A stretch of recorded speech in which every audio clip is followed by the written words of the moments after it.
Olá, pessoal, sejam todos bem-vindos. Eu acredito que muita gente vai ficar ofendida até com esse vídeo de hoje. Mas a ideia aqui é demonstrar sobre como invenções modernas, novas, criadas pela indústria e pelo marketing, estão provocando mudanças culturais muito grandes na sociedade. Há cerca de 15 anos atrás, um amigo lá de Fortaleza, eu ainda morava em Fortaleza, me falou sobre uma viagem que fez para Natal para levar o cachorro dele na época a um especialista de um problema bastante trivial, não vou lembrar de cabeça qual era o problema, mas que ele não estava encontrando naquele final de semana em Fortaleza. Então ele dirigiu cerca de 6 horas, que era a viagem de Fortaleza para Natal, só de ida, né? Então 12 horas e de volta, só para levar um cachorro num especialista que ele não conseguia esperar segunda-feira.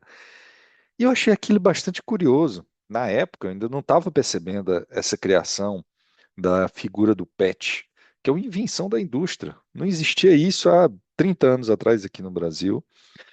E eu só vim perceber naquela época por causa de algo tão absurdo assim. Tá, você provavelmente esperaria para levar uma criança ou um adulto num hospital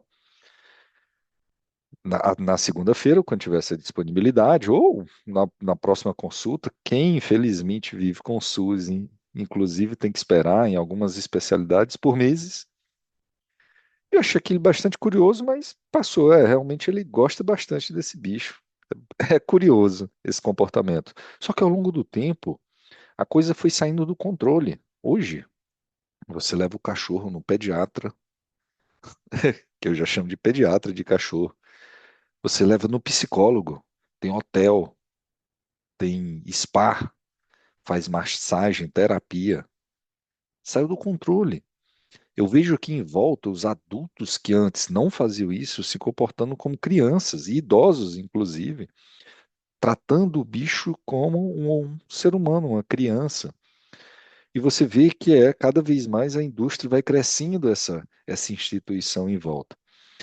Quando eu era criança, lá atrás, eu tive cachorro também, todo mundo criava cachorro naquela época. O ser humano, ele domesticou os animais há milhares de anos atrás, né? Sei lá, 30 mil, 40 mil, dependendo da espécie. Cavalo, cachorro, foi bem lá atrás. E sempre se criou um animal. Eu sou técnico agrícola, muita gente nem sabe, aqui próximo a mim, inclusive, não sabe, mas meu segundo grau foi técnico agrícola lá no interior do Ceará. Na época, a gente tinha uma cadeira chamada zootecnia, que ele classificava entre animais domésticos e animais silvestres, e chamava de animais úteis. Eram, se eu não me engano, e um técnico agrícola vai me punir agora, mas eram, se eu não me engano, 42 ou 43 espécies de animais domesticados. Tinha um inseto, que era a abelha, tinha algumas categorias de animais, e cachorro e gato já estava numa subcategoria dos animais úteis, chamado animais domésticos. Eram poucos animais considerados assim. Não existia pet para a zootecnia, ou seja, se estudava como animal doméstico, porque ele era um animal útil. Ele fazia ou entregava alguma coisa para o ser humano. Só que a indústria, ela começou a produzir ração, eu vou já falar sobre a ração, começou a produzir vários elementos e cada vez mais colocando um comportamento que antes era exclusivo da elite. Quem criava cachorro de passear no colo era dondoca, era a super elite. Animal não entrava dentro de casa. Ou entrava em eventos raros. Você criava um cachorro, um gato, abria a porta de manhã, ele ia embora, e era isso, comia resto de comida. Então, você comprava pele, comprava ossos, porque são predadores. Inclusive, eu acho um absurdo e um desrespeito tornar um pet vegetariano, por exemplo, se for gato ou cachorro, porque eles são carnívoros, não são vegetarianos. Mas, enfim, eu criei um cachorro, logo quando eu nasci, me deram um cachorrinho. Claro que na primeira infância ali, você não está criando de verdade, eram os meus avós, meus pais quem criavam. E ele cresceu comigo, gente. Ele faleceu com 15 anos, ó, até eu estou contaminado. Ele faleceu, né? Ele morreu com 15 anos, eu tinha 15 anos exatamente ali. E a gente já tinha um apego diferente de como os meus avós, por exemplo, tratavam o animal. Simplesmente minha avó pegou o animal e enterrou. E foi isso. Meus irmãos, bem mais novos que eu, queriam fazer o enterro, então já tinha uma certa idolatria para bicho que os meus avós não tinham o menor apego. Eles gostavam de animal, gostavam de bicho, criava cachorro, criava gato, mas como animais úteis. Os gatos pegavam rato, comiam passarinho, os cachorros defendiam a casa. Então era um viés totalmente diferente. E eu lembro quando chegou ração em Mombaça, que era a cidade que eu morava. Foi mais ou menos ali no meio dos anos 90. Só existia um veterinário na cidade e ele não era especialista em animais domésticos. Ele era especialista em vaca, era para agricultura, fazer parto de vaca, enfim. E ele começou a vender ração na única loja, no único veterinário que tinha na cidade. E é impressionante como a saúde do bicho, o meu, por exemplo, durou 14 anos aproximadamente com uma saúde de ferro, chegaria aos 20 tranquilo.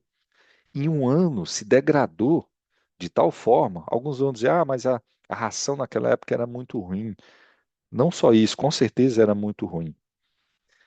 Mas não só isso, a gente deu ração para o animal carnívoro que comia alimentação natural, e eu vi isso na época, só que eu não associei a ração de imediato. Anos depois, muito tempo depois, eu vendo meu irmão, nunca mais criei nenhum cachorro. Aliás, tive uma breve tentativa depois, mas eu doei para o meu irmão. Meu irmão criando um cachorro, os cachorros dele não duravam 5 anos, cachorro com diabetes. Isso não pode ser normal. Não existe isso, esse tipo de doença, é doença de Homo sapiens, é nossas doenças, que nós, inclusive, criamos e aperfeiçoamos conforme esse estilo de vida. Você acha que um Neandertal tinha diabetes? O- os cachorros do meu irmão com doença. E aí eu lembrei do meu cachorro. Nossa, na época, em um ano que começamos a trocar a alimentação natural dele, que era pele que pegava no mercado, era osso, sempre trazia um osso para casa para ele ficar roendo ali, se degradou muito rápido, ele morreu em um ano.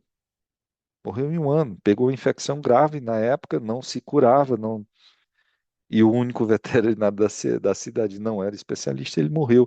E aquilo eu comecei a perceber e olhar em volta o comportamento dos adultos tratando os animais, e algo que se tornou, que não era comum no passado, se tornou muito presente, é esse apego emocional de você substituir as relações humanas, que são difíceis. Elas são difíceis, algumas até impossíveis. Mas você vai cada vez mais substituindo a relação com o humano, se tornando mais infantilizado, tratando um cachorro como um brinquedo, como uma boneca, ou um gato, né, como uma boneca, como um filho seu. Aí você chega na aberração do pai de pet, pai e mãe de pet. E é uma invenção dos últimos 10, 20 anos. Quem fazia isso já existia. Você vai achar na nobreza, talvez no século XIX, já esse tipo de comportamento. Mas era um comportamento aberrante de elite. A indústria, ela massifica porque ela precifica algo muito barato que ela consegue, por economia de escala, vender agora algo que era um comportamento da elite, mas é um comportamento que era muito localizado, não afetava a massa, não afetava a grande população. E agora é um comportamento que, pobre inclusive, que não tem o que comer, tenta emular e replicar um comportamento aberrante de tratar um animal, que inclusive é um desrespeito, na minha visão, é uma desconsideração com a outra espécie. Você está descaracterizando e com certeza está provocando o fim precoce dele. Eu conheci cachorro com mais de 20 anos, cachorro com quase 30 anos. Os cachorros que eram criados na fazenda, comendo só carne, osso, pele, o miúdo, né, como a gente chamava, que são as vísceras, cortava o bicho, dava as vísceras ali pro cachorro. Eu conheci cachorro com 26 anos. Cachorro vivia muito. E os cachorros com 5, 8 já é um idoso doente, como a gente fez com a nossa espécie. Existe um número, eu vou trazer em outro vídeo, que eu não estou com ele aqui em mãos, mas mais de 50%, é um número bem maior do que isso, mas eu vou, para não errar, mais da metade da população, das pessoas com mais de 50 anos, tomam um remédio regular. Ou seja, todo dia você precisa tomar um determinado remédio. Ou seja, a doença que a gente provocou pelo nosso estilo de vida, a gente provocou agora com os animais domésticos também. Eu não estou falando para você jogar o seu cachorro fora, doar o cachorro, se livrar dele, não é nada disso. E nem sequer, se você não quiser continuar a ser pai de pet, tudo bem entre aspas. Tem um problema será que você está fazendo o melhor para o seu filhinho, para o seu pet? Provavelmente você está prejudicando. E mesmo que você aprenda a tratar e mudá-lo, o quanto isso está te deixando infantil. Você está com um comportamento. Eu vejo um idoso aqui tratando um cachorro como uma criança, o neto. Isso é aberrante. Isso causa implicações de como você toma decisões, de como você vê e trata o mundo totalmente equivocadas. Você começa a relativizar, inclusive, a vida humana. Mas, enfim, isso foi um tema um pouco away aqui do que a gente traz no canal, mas mais um item dessa vida moderna que a gente está acompanhando, acontecendo, que está causando uma mudança cultural muito forte. E são esses pequenos problemas ou pequenas mudanças culturais que o somatório disso causa uma loucura. As pessoas tomam decisões extremamente aberrantes. E quando você vai ver o entorno em volta, você criou uma sociedade totalmente sem controle, sem limites. Então, até o próximo vídeo.